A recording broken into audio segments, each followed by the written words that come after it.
Monsieur Gérard. Merci Monsieur le Président. Alors pour avoir accompagné la mise en place du pacte de visibilité des Outre-mer de France Télévisions, je connais parfaitement votre engagement en faveur d'une meilleure représentation de nos concitoyens ultramarins dans l'audiovisuel public et je m'en félicite, car c'est en donnant à voir l'ensemble des composantes de la société française que l'on refonde notre cohésion sociale.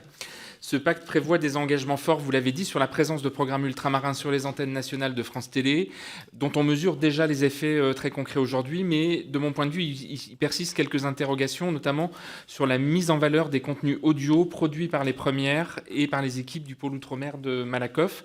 Donc, dans le cadre de l'avènement de France Média tel qu'il est prévu par le projet de loi, j'entrevois plusieurs hypothèses qui pourraient être par exemple une meilleure exposition de ces contenus ultramarins sur les antennes nationales de Radio France ou encore une revalorisation du rôle de France ou la radio qui pourrait par exemple prendre la forme d'une radio numérique terrestre afin de toucher les diasporas ultramarines, notamment en Île-de-France.